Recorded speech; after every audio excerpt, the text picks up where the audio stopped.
हरे Krishna.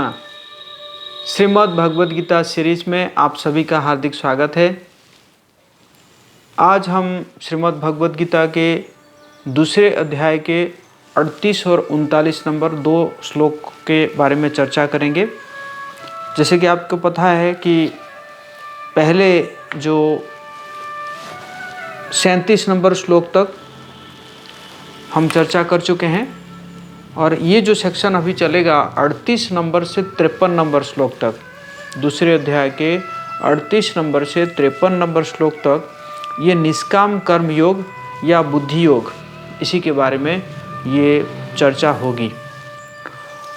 Detached work without reactions, अर्थात कर्म करना है लेकिन फलों से अनासक्त होकर अगर कर्म किया जाए तो क्या होगा कि कर्म के प्रतिक्रिया के हम भागी नहीं होंगे। तो बेसिकली आप जानते हैं कि पहले अर्जुन उन्होंने पाप के कारण युद्ध करना नहीं चाहते थे, जो कि एक नंबर पहला चैप्टर के 36 से 38 तक अर्जुन बता रहे हैं कि पाप के कारण मुझे युद्ध नहीं करना चाहिए। लेकिन भगवान ने उनको जो है उनको उत्तर दिए कि बल्कि पाप होगा अगर आप अपने कर्तव्य से भाग जाएंगे।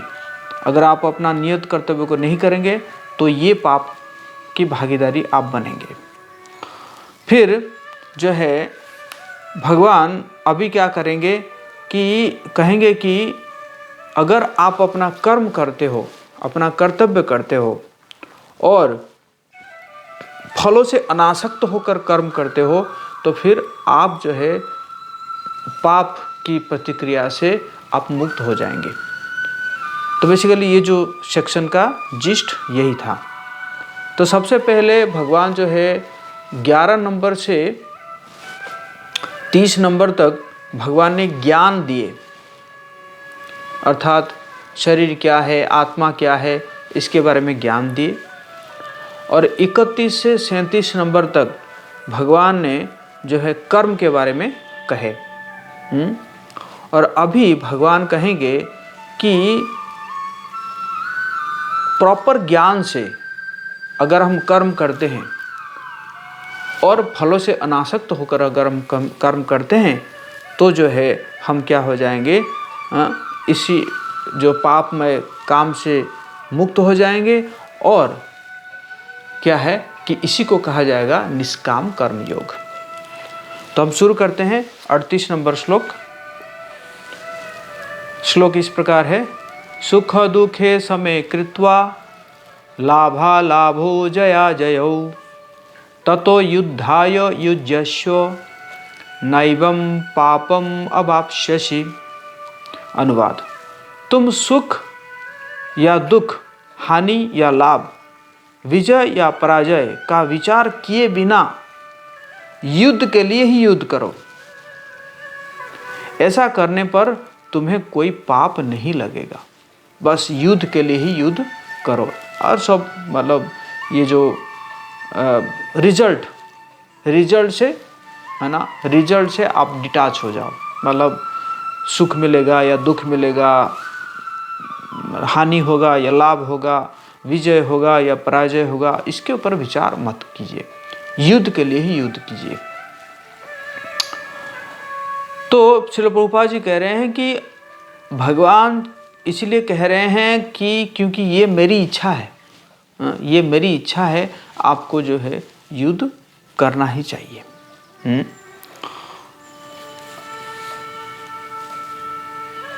तो यहाँ पे श्रील प्रभुपाद जी कह रहे हैं कि कृष्ण भावनामृत के कार्यों में सुख या दुख, हानि या लाभ, जय पराजय का कोई महत्व नहीं दिया जाता। दिव्य चेतना तो यही होगी कि हर कार्य कृष्ण के निमित्त किया जाए, अतः भौतिक कार्यों का कोई बंधन नहीं होगा। अर्थात प्रभुपाद जी कह रहे हैं कि कृष्ण भावनामृत कार्य में यह नहीं देखा जाता कि जय पराजय, हानि लाभ, ये सब बस भगवान की प्रसन्नता के लिए कर्म किया जाता है। और इसमें क्या होगा कि कोई भौतिक बंधन भी नहीं होगा। जो कोई सत्वगुण या रजोगुण के अधीन होकर अपनी इंद्रिय तृप्ति के लिए कर्म करता है उसे अच्छे या बुरे फल प्राप्त होते हैं, किंतु जो कृष्ण भावनामृत के कार्यों में अपने आप को समर्पित कर देता है वो सामान्य कर्म करने वाले के समान किसी का कृतज्ञ या ऋणी नहीं होता। अगर कोई रजोगुण से या तमोगुण से या सतोगुण से कर्म करता है तो वो हो सकता है कि जो है ना किसी के प्रति ऋणी या कृतज्ञ हो सकता है, लेकिन जो कृष्ण भावनामृत के लिए कर्म करता है या भगवान कृष्ण को समर्पित होकर कर्म करता है ना, वो जो है वो मुक्त हो जाता है इससे, हाँ, वो बंधन से मुक्त हो जाता है। और श्रील प्रभुपाद जी यहाँ पे श्रीमद् भागवत का एक श्लोक उद्धरण कर रहे हैं,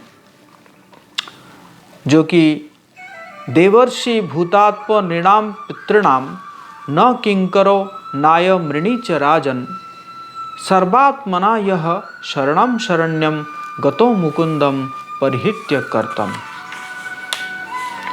अर्थात जिसने अन्य समस्त कार्यों को त्याग कर मुकुंद श्री कृष्ण के शरण ग्रहण कर ली है वो न तो किसी का ऋणी है और न किसी का कृतज्ञ, चाहे वे देवता, साधु, सामान्य जन अथवा परिजन, मानव जाति या उसके पितर क्यों ना हो। ये सबके प्रति हम ऋणी रहते हैं, लेकिन कोई अगर कृष्ण के प्रति समर्पित हो जाता है, मुकुंद के प्रति शरणागत हो जाता है, तो फिर वो किसी के ना जो है ऋणी नहीं रहता, किसी का ऋणी नहीं रहता, या मतलब किसी के प्रति जो है कृतज्ञ भी नहीं रहता। तो इसी प्रकार यहाँ पे जो है वर्णन किया गया है। तो कृष्ण भावनामृत होकर कर्म करने के लिए और फलों से अनासक्त होकर कर्म करिए। तो बेसिकली यहाँ पे जो है बताया गया है कि जो निष्काम कर्म है, ये निष्काम कर्म भी दो प्रकार से हो सकता है। एक हो सकता है कि अगर उसको ज्ञान है कि मैं शरीर नहीं हूँ, मैं आत्मा हूँ, तो अगर उसको ये ज्ञान है कि मैं शरीर नहीं हूँ, मैं आत्मा हूँ, और वो कोई कर्म करता है उससे उसके फलों के प्रति अनासक्त होता है, एक ये कर्म हो गया।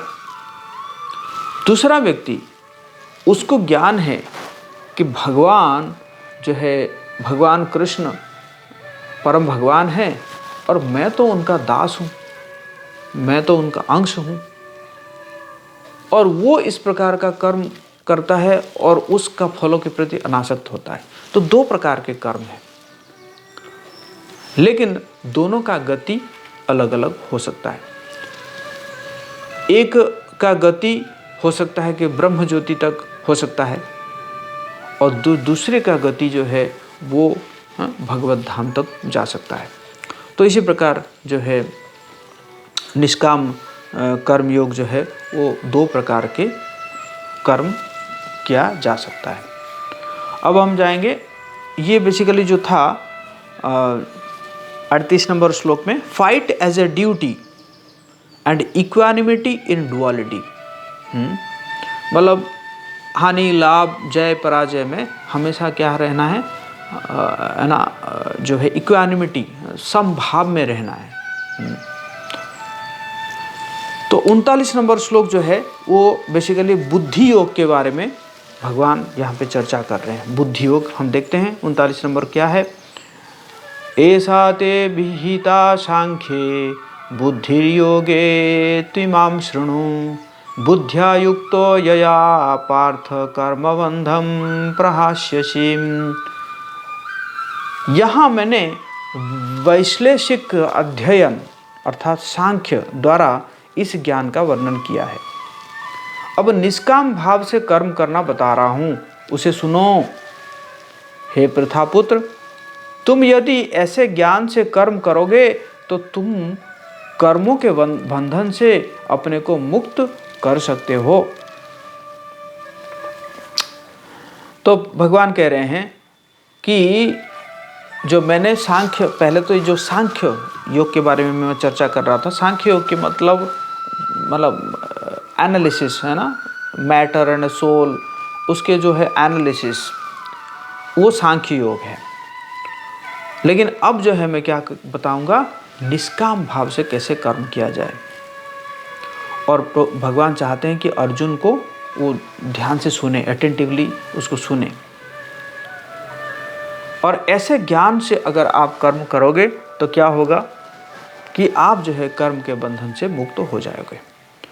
तो श्रील प्रभुपाद जी इसमें तात्पर्य में कह रहे हैं कि वैदिक कोश निरुक्ति के अनुसार सांख्य का अर्थ है विस्तार से वस्तुओं का वर्णन करने वाला, वस्तुओं के विस्तार से वर्णन करने वाला, तथा सांख्य उस दर्शन के लिए प्रयुक्त मिलता है जो आत्मा की वास्तविक प्रकृति को वर्णन करता है।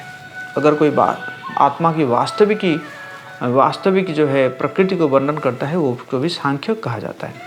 और योग का अर्थ क्या है? इंद्रियों का निग्रह। तो सांख्य और योग। और इसमें श्रील प्रभुपाद जी कह रहे हैं कि ये जो सांख्य दर्शन, ये भगवान कपिल अपने माता देवहूति को दिए थे, जो कि श्रीमद् भागवतम में वर्णन है। और उन्होंने स्पष्ट बताया कि जो पुरुष या परमेश्वर वो क्या है, क्रियाशील है और प्रकृति पर दृष्टिपात करके सृष्टि की उत्पत्ति करते हैं। भगवान जो है वो पुरुष है, वो क्या करते हैं कि प्रकृति के ऊपर दृष्टिपात करने से प्रकृति के अंदर एक एजिटेशन होता है, उद्दीपना आता है, और जिससे जो है सारे जीव सृष्टि होते हैं। और ये वेदों में भी इसी के बारे में चर्चा है। और ये जो जीव सृष्टि होते हैं, ये सारे जीव भौतिक जगत में इंद्रिय तृप्ति के लिए कर्म करते हैं और माया के वशीभूत होकर अपने को भोक्ता मानते रहते हैं। तो ये जो है सांख्य योग के बारे में बताया गया है। और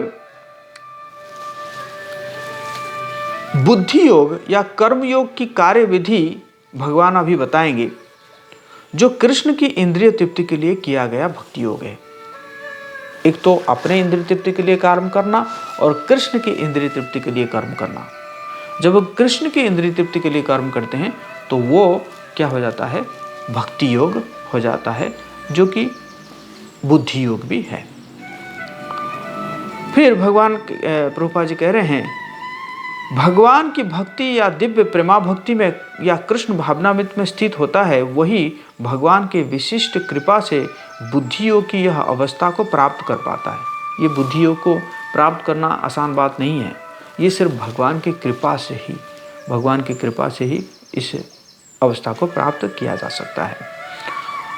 जो लोग दिव्य प्रेम बस भक्ति में निरंतर लगे रहते हैं, उन्हें ही वे भक्ति का विशुद्ध ज्ञान प्रदान करते हैं। जो प्रेम बस भक्ति में लगे रहते हैं, सेवा में लगे रहते हैं, उन्हीं को भगवान क्या करते हैं, ये विशुद्ध ज्ञान प्रदान करते हैं। और इसी प्रकार भक्त जो है सरलता से उनके चिदानंदमय धाम में पहुंच सकते हैं। तो सांख्य का अर्थ प्रभुपाद जी कह रहे हैं कि शरीर तथा आत्मा का वैश्लेषिक अध्ययन। सांख्य योग तथा भक्ति योग में है ना, जो है अल्पज्ञ ही भेदभाव मानते हैं, लेकिन ऐसा नहीं है। ऐसा नहीं है। सांख्य योग भी भक्ति योग है। अतः मनुष्य को यह जान लेना है कि चाहिए कि बुद्धि योग का अर्थ कृष्ण भावनामृत में पूर्ण आनंद तथा भक्ति के ज्ञान में कर्म करना है। जो व्यक्ति भगवान की तुष्टि के लिए कर्म करता है, चाहे वो कर्म कितना भी कठिन क्यों ना हो, वो बुद्धि योग के सिद्धांत के अनुसार कार्य करता है और दिव्य आनंद का अनुभव करता है। कोई अगर भगवान की तुष्टि के लिए कर्म करता है और बहुत टफ है, बहुत कठिन है, फिर भी उसको क्या मिलेगा, दिव्य आनंद मिलेगा। ऐसी दिव्य व्यस्तता के कारण, दिव्य व्यस्तता, एक तो व्यस्तता है भौतिक संसार में भी लोग बहुत व्यस्त रहते हैं। किस लिए? पैसा कमाने के लिए, धन कमाने के लिए, यश कमाने के लिए, है कि नहीं, लाभ पूजा प्रतिष्ठा के लिए, वो भी व्यस्तता है। लेकिन जो भगवान का जी का जो भक्त है वो भी व्यस्त रहता है। उसको बोलते हैं दिव्य व्यस्तता। मंदिर बनाना, प्रचार करना, लोगों को भगवत संदेश बांटना, भगवत संदेश देना, ये भी क्या है? दिव्य व्यस्तता। तो उस व्यस्तता के कारण उसे भगवत कृपा से स्वतः संपूर्ण दिव्य ज्ञान प्राप्त हो जाता है और ज्ञान प्राप्त करने के लिए अतिरिक्त श्रम किए बिना ही उसकी पूर्ण मुक्ति हो जाती है। अगर इस प्रकार वो दिव्य व्यस्त रहता है तो अपने आप ही उसको जो है दिव्य ज्ञान मिल जाता है और उसका पूर्ण मुक्ति हो ही जाता है। मतलब बहुत ज़्यादा श्रम करने की उसको कोई आवश्यकता नहीं है। तो बेसिकली इसमें हम यही देख रहे हैं कि भगवान कह रहे हैं कि कर्म करो लेकिन फलों से अनासक्त होकर। और भगवान जो है इस में देखते हैं हम लोग कि भगवान जो है वो अर्जुन को इंसिस्ट कर रहे हैं कि ध्यान से सुनो, मैं जो बता रहा हूँ इसको ध्यान से सुनो। और प्रभुपाद जी कह रहे हैं कि जो सबसे ऊंचा स्टेज क्या है? जब भगवान जो है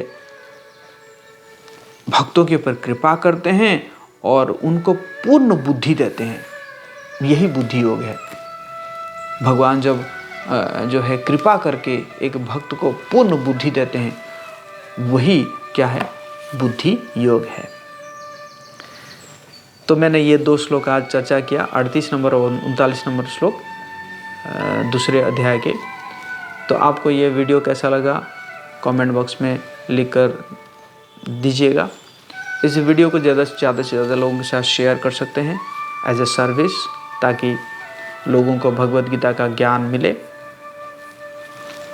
और अभी तक अगर आप चैनल को सब्सक्राइब नहीं किए हैं तो चैनल को सब्सक्राइब कर लीजिए, क्योंकि रोज़ आप इस प्रकार जो है भगवद गीता के श्लोकों के ऊपर चर्चा सुन पाएंगे। हरे कृष्णा।